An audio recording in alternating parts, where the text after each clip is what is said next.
Ante el movimiento de la tasa de cambio, muchas personas me han estado llamando para preguntarme qué ha estado sucediendo con la cotización del peso frente al dólar, que por qué está subiendo y que va al banco y le dicen que es 62.20, luego 62.35, si se va a un agente de cambio le dicen 62.70 y en el banco si quiere más de $1,000 le dicen, bueno, ahora mismo no hay, venga o ponte en una lista. Entonces, ¿qué es lo que está sucediendo con el mercado? Y están pues realmente preocupados y me preguntan qué conviene más, si hacer sus ahorros en pesos o hacerlo en dólares. Y me preguntan qué va a suceder con la política monetaria, es decir, con la política del Banco Central de la República Dominicana. Me preguntan qué va a suceder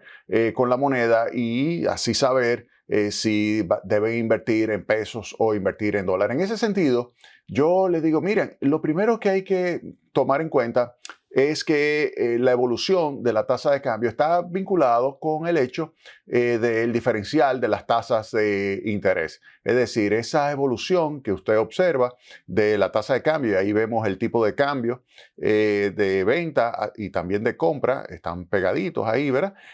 Ahí usted ve lo que es esa evolución desde el año 2015. Fíjense que antes del COVID, fíjense que tenía una tendencia que si yo la fuera a evaluar, digamos, incluso hasta desde el año 2005, finales de 2005, implica una depreciación anual de alrededor del 3.5%. Después del COVID y de la inyección de liquidez, fíjese, eso fue una inyección fuerte de liquidez que hubo para enfrentar la incertidumbre y la parálisis económica del COVID.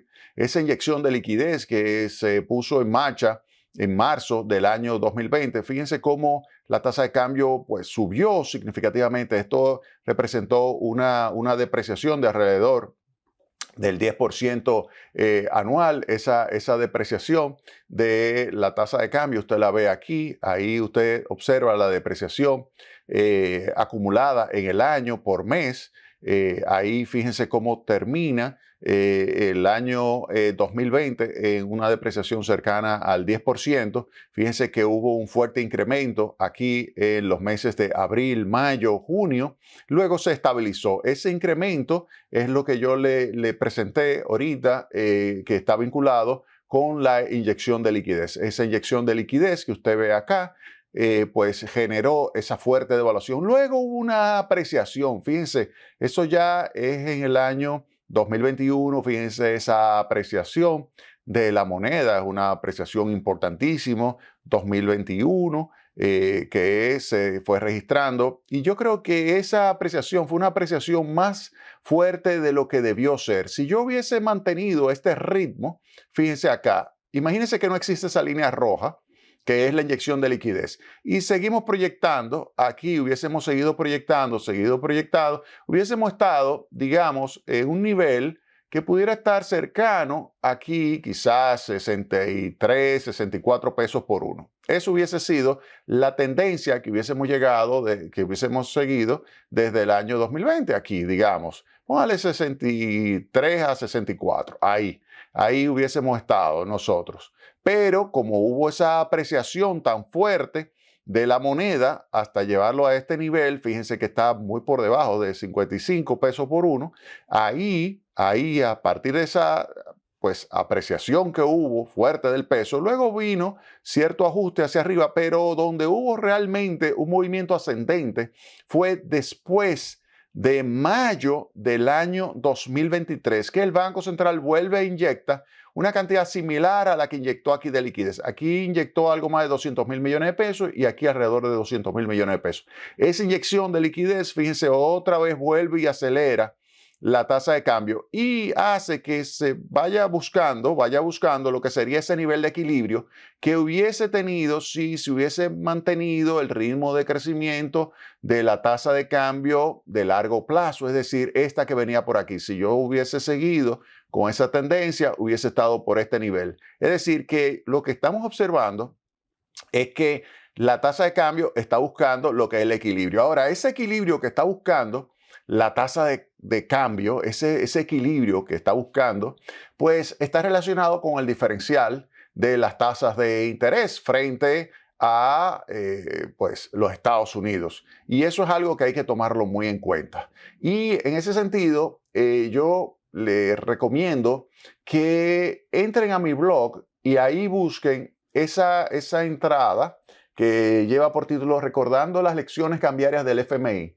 Fíjense acá, esto yo hago referencia, fíjense que está el 25 de febrero del 25, hago referencia de un comentario del 22 de julio del 24, donde hablo de que la diferencia de las tasas de interés entre instrumentos financieros denominados en dólares y pesos influye sobre la tasa de cambio, y eso es lo que ha estado sucediendo. Si yo veo lo que es la evolución de dos tasas de interés, que son tasas de interés clave en la economía, la tasa de interés de política monetaria de los Estados Unidos y de política monetaria de la República Dominicana, y vemos que el diferencial de las tasas se achica, hay una presión hacia la sustitución de moneda de pesos hacia dólares, de pesos hacia dólares. Eso lo dice el fondo, y yo lo pongo acá en una nota. Fíjense, yo lo pongo acá en una nota donde digo lo siguiente. Es importante recordar lo que señaló el FMI en verano del 24.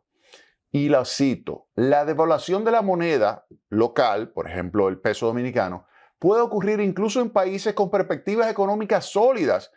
Países que usted tiene una buena calificación crediticia, que usted piensa que va a seguir creciendo, como la República Dominicana. En esos países, dice el Fondo Monetario Internacional, puede ocurrir incluso en países con perspectivas económicas sólidas, porque lo que más importa es el nivel relativo de las tasas de interés.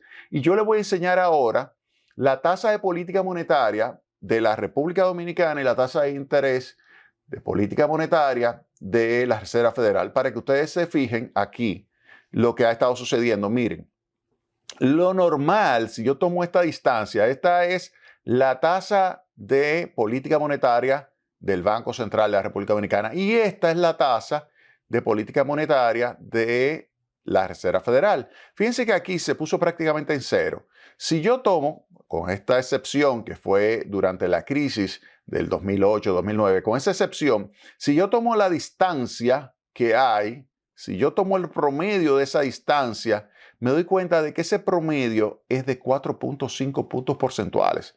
4.5. Y ahora, miren aquí, miren la pequeña diferencia que hay.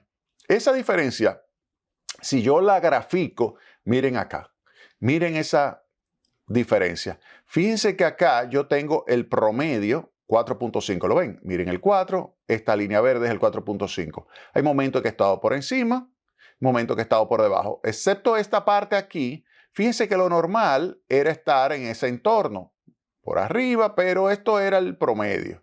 Pero fíjense aquí, fíjense cómo se ha estado reduciendo, esto viene desde el año 2016, se ha estado reduciendo, pero fíjense lo que sucedió aquí. Miren cuál es el nivel actual. El nivel actual se encuentra en el más bajo en la historia. El más bajo en la historia, y eso obviamente que estaría presionando la tasa de cambio, tal como dice el Fondo Monetario Internacional. Vuelvo y le repito, la devaluación de la moneda puede ocurrir incluso en países con perspectivas económicas sólidas, porque lo que más importa es el nivel relativo de las tasas de interés. Y lo que hemos estado observando es que hay una situación en la cual se tiene que la tasa de interés de instrumentos financieros denominados en pesos y dólares se ha achicado, y eso tiende a presionar de tal forma la tasa de cambio que hace que los agentes económicos digan, mira, ¿saben qué? Pues yo prefiero convertir mis ahorros en dólares.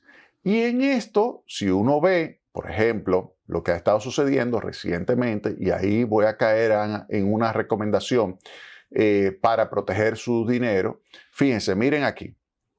Esta es la tasa de interés ponderada. Aquí yo tengo la tasa de interés activa, ponderada, pasiva, ponderada y la tasa de política monetaria del Banco Central. Fíjense que la tasa monetaria, la tasa de política monetaria del Banco Central y la tasa pasiva se mueven bastante bien, se mueven bastante, Pero fíjense lo que ha sucedido aquí desde mayo del año 2023. Hay claramente un divorcio o anomalía porque aquí vemos cómo la tasa de política monetaria ha bajado y la de pasiva, la que pagan sobre los ahorros, se ha divorciado. Pero también ha sucedido lo mismo con la activa, ha subido.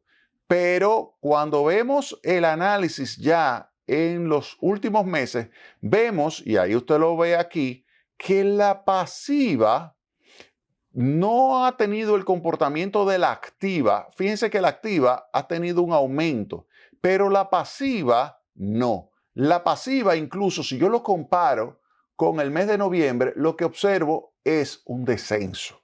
Entonces usted tiene un aumento del margen de intermediación reciente. Entonces, ¿qué sucede? Por ejemplo, la tasa pasiva, y en ese sentido le voy a recomendar un artículo que está en mi blog que lleva por título Defienda sus chelitos. Mírenlo aquí. Defienda sus chelitos. Y le voy a mostrar de ese artículo que salió publicado, por cierto, en Diario Libre, salió publicado en Diario Libre el 24 de febrero. Y le voy a recomendar ahí, pues, lo siguiente, para que ustedes mismos hagan sus cálculos. ¿Ok?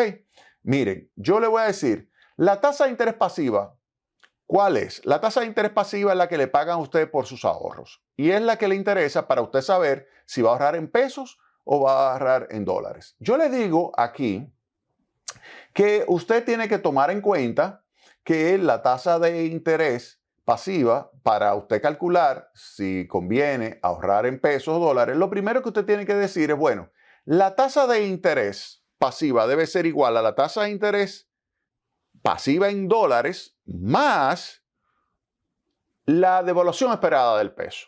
Ahora, si los instrumentos son distintos, si usted tiene, por ejemplo, un instrumento que es un promedio ponderado de diferentes instrumentos a 30 días, 60 días, certificados a 90 días, un año, a 3 años, 5 años, esa es la tasa de interés pasiva promedio ponderado, que es la que le voy a mostrar.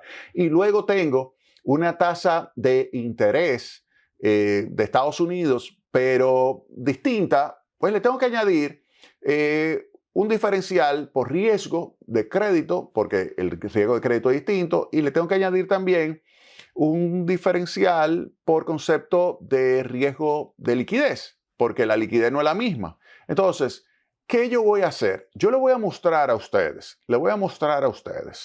lo que sería el cálculo de la tasa de interés activa que debería prevalecer en el mercado y lo voy a comparar con la tasa de interés pasiva, le voy a calcular la tasa de interés pasiva que debería prevalecer en el mercado y lo voy a comparar con la tasa de interés pasiva que existe, ¿ok?